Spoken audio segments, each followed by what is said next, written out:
ඔබ මැදිවිය ඉක්ම වූ ජීවිතයේ බර කරටගත් සාර්ථකත්වයේ පසුපස හඹා යන ඉලක්ක සිහින පසුපස හඹා යන තරුණියක් නම් තරුණයෙක් නම් සමහර විට මේ කියන පද පන්ති මේ පේලි ඔබේ හදවතේ රැව් පිළිරැව් දෙන ඒ හැඟීම විය හැකි.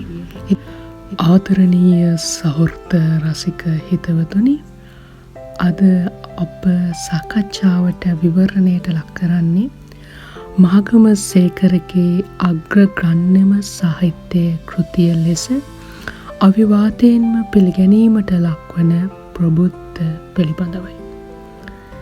මහගම සේකරගේ පරිකල්පනයේ අග්‍රගණ්‍යම සාහිත්‍ය කෘතිය ලෙස සැලකෙන ප්‍රබුද්ධ මට අනුව නම් කලාකාරයක්, විශ්වවිද්‍යාලයක්, විවිධ දර්ශන මතවාද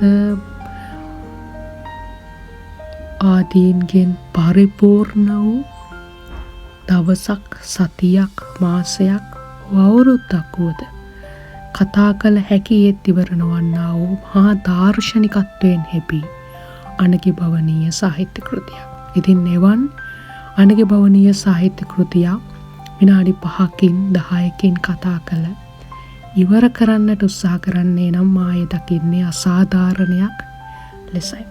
ඉතින් මම අද උත්සාහ කරන්නේ මහගම සේකරගේ ප්‍රබුද්ධහි එන එක තේමාවක් වටා ගෙතුණු කවි පද පේලි කිහිපයක් ඔබ වෙනුවට ඔබ හමුවට ගෙනවිත් ඒ පිළිබඳව විමර්ශනය කිරීමටයි අද ප්‍රබුද්ධහි එන අම්මා පිළිබඳව තේමා කරගත් කවි පද පන්ති කිහිපයක් පිළිබඳ අප විමර්ශනයට යොමු වෙමු.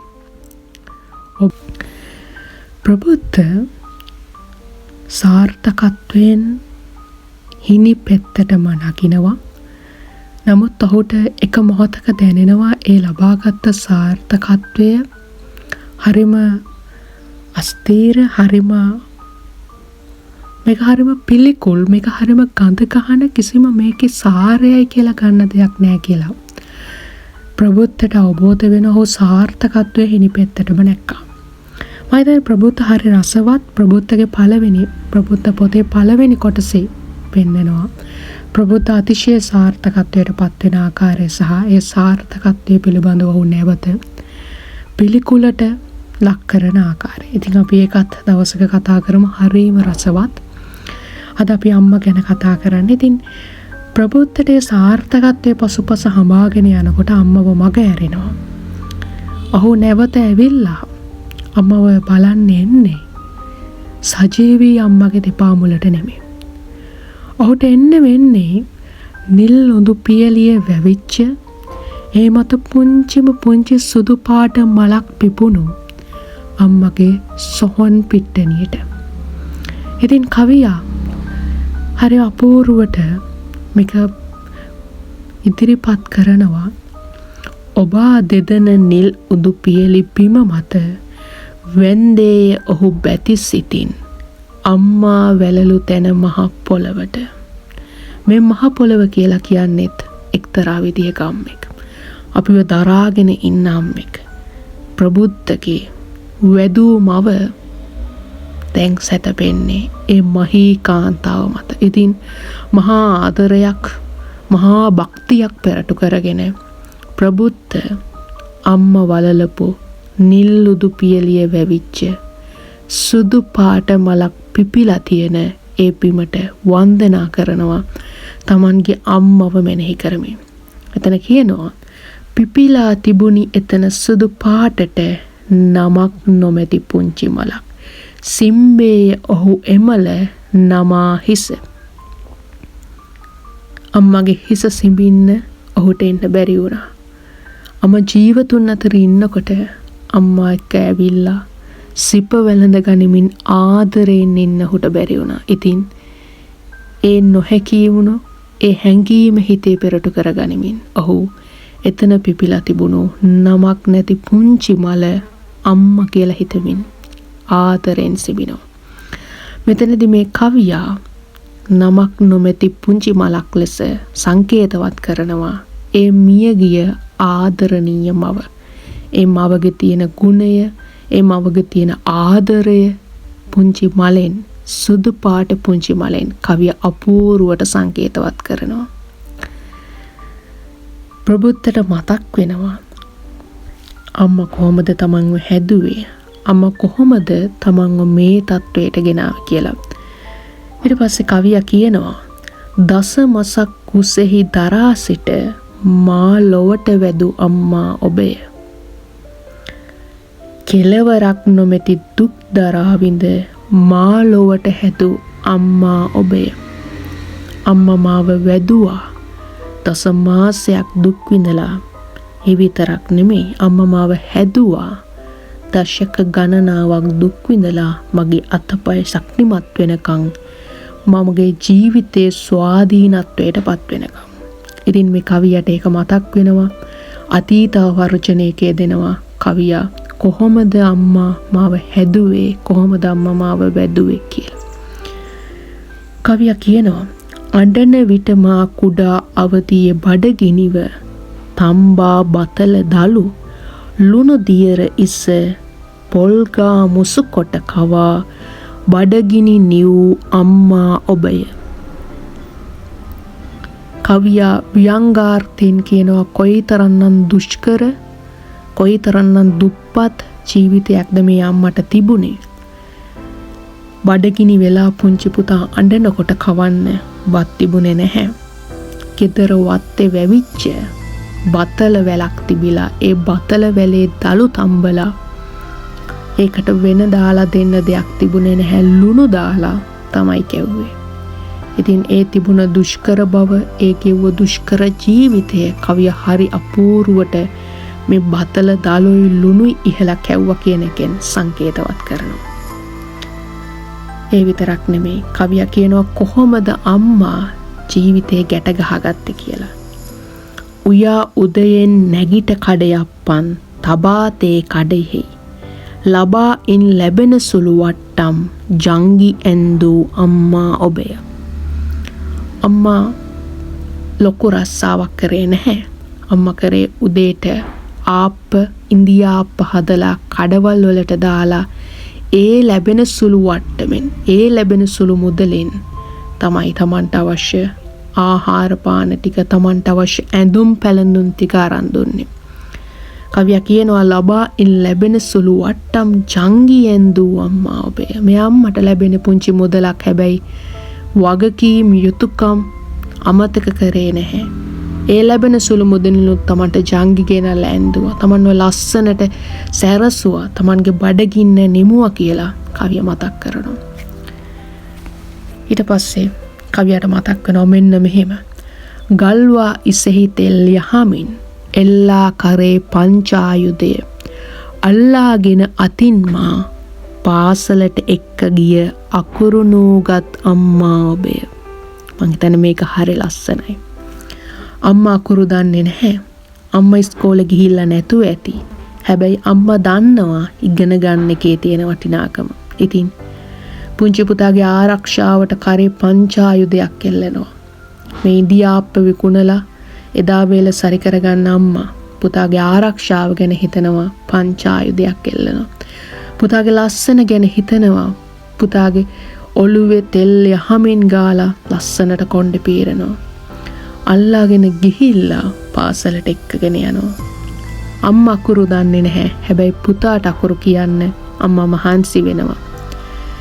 ඊට පස්සේ කවිය මතක් කරනවා ඇවිත ලඳු දෙනි කැලෑ බිම්වල රැගෙන විත්තුන් හිරිය පන්කොළ යොදා කුකුල් සායම් රතු හා කොළ වියානෙක් විසිතුරු රටා පැතුරු රටාවක් බව මේ මහා විශ්වය කුඩා කල සිටම මට කියා දුන් අම්මා ඔබය.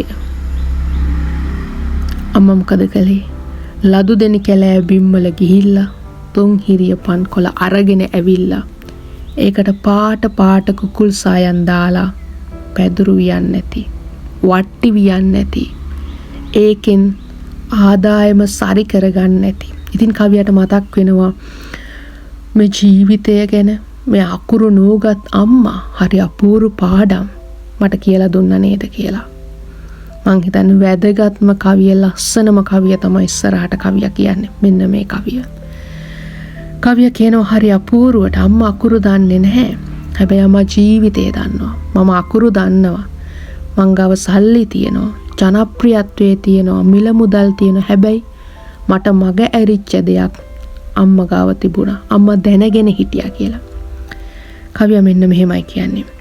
නොදත්තෙමි මම එකල අම්මේ ඔබේ වත කැඩපතක් බව මෙකල මා සිත පිළිබිඹු කරන ගිලී යට ගිය ඇස් කුහර තුල නොදුටුවෙමි කිසිවිටක සතුටක් නොදුටුවෙමි කිසිවිටක දුකකුත් ඉවසා සමසිතින් සැම සපදුක් ලැබුවාද ඔබ සිතෙහි සාමයක්.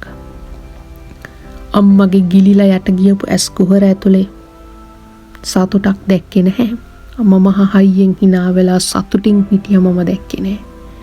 හැබැයි මහ හයියෙන් අඬා විලාප දීලා විවේචනය කර එහෙම දුක් වෙනව මම දැක්කෙත් නැහැ. ඒ හැම දෙයක්ම හරිම සමසිතින් දරාගත්ත නේද කියලා කවියට මතක් වෙනවා. කවිය මෙන්න මේ කියනවා. ඉපයුවෙමි මම මුදල් ඉපයුවෙමි කිතු යසස් වීය මන්දිර යාන වාහන ඒත් ඒ කිසිවෙකුනොත් නොලෙදිමි සිත් සැනසුමක් වටහාගෙන සිටියාද ඔබ ඒ සත්‍යය නොලබාම ඔබ ඒ කිසිවක්. කවිය කියනවා ඉස්සල්ලාම අම්මා අකුරු දන්නේ අකුරු නූගත් අම්මෙක්. මං හැමදේම දන්නවා. කවිය කියනවා මට මුදල් තියෙනවා. මං මුදල් හෙව්වා. මට කීර්තිය ප්‍රශංසාව ඕනාවටත් වැඩියෙන් ලැබුණා. ඉන්න හිටින්න යන්න එන්න මන්දිර යාන වාහන සැප සම්පත් වලින් ජීවිතේ කිසිම අඩුවක් තිබුණේ නැහැ. හැබැයි ඒ කිසි දෙයකින් මට සිතේ සන්තෝෂයක් සැනසුමක් ලැබුණේ නැහැ. හැබැයි අම්මෝ ආයේ කිසිම දෙයක් ලබා ගන්න නැතුව ඒ කිසිම දෙයක් පස්සේ හඹාගෙන යන්නේ නැතුව මං ගාව නැති ඒ සැනසුම ඔයා ගාව තිබුණා. ඉතින් ඔයා ඒ දේ දැනගෙන හිටියද අම්මේ කියලා අහනවා. ඉතින් ඔයත් ජීවිතේ බර කරට අරගෙන සිහින පස්සේ හඹාගෙන යන සමහර විට දුරු රටක ඉඳලා සාර්ථක ජීවිතයක් වෙනුවෙන් දිවා රෑ නොබලා වෙහෙස මහන්සි වෙන මහා කට්ටක් කන කටුක ජීවිතයක් ගත කරන කෙනෙක් වෙන්න පුළුවන්. සමහර විට අම්මව භෞතිකව වසර ගණනාවක් දැකලා නැති වෙන්න පුළුවන්. තප්පර ගානකට විනාඩි ගානකට දුරකථනයෙන් කතා කරනේ මොහොත විතරක් වෙන්න පුළුවන්. ඉතින් මේ කියපු පදේ සමහර විට ඔබටත් දැනෙනවා ඇති. අපි මොනවද මේ හොයන්නේ? ඒ හොයන දේ ඇතුලේ ඇත්තටම සතුට තියෙනවද? අපිට අම්මව කොයිතරම්නම් මග ඇරුණද කියලා. ඉතින් ප්‍රබුද්ධ කියන්නේ මේ කතාව. ප්‍රබුද්ධ 1940 ගණන් වල මේ ලියන කවිය මං හිතන්නේ 2026 අපිටත් එදා වගේම වළංගුයි. මිල මුදල් කිතු යසස් යාන වාහන හඹාගෙන යනවා. හැබැයි අම්මලා ගාව ඒ කිසිම දෙයක් නැහැ. හැබැයි සිත සන්තෝෂයෙන් ඉන්නවා. ඉතින් මේක තමයි ප්‍රබුද්ධගේ අම්මා කියන අනගි භවනීය කවි පද පන්ති පේලිය. ඉතින් ඔයත් ඔයාගේ අම්මා ගැන හිතලා බලන්න. සමහර විට අම්මා ජීවතුන් අතර ඉන්නවා නම් ඉහිලා ආදරෙන් වැළඳ ගන්න. ආදරණීය හාදුවකින් අම්මව සිප වැළඳ ගන්න. ඒ දෙපා ආදරෙන් වන්දනා කරන්න. සමහර විට අම්මා වගාව දැන් නැතුව ඇති. ජීවතුන් අතර නැතුව ඇති. ඉතින් ඒ අම්මගේ ගුණ ආදරෙන් සිහි කරන්න. ඊට වගේ ලස්සන කවියකින් අපි ආයෙම හමු වෙමු. එතෙක් ඔබ සියලු දෙනාටම ජය වේවා. ගිහින් එන්නම් මේ stories with Jai.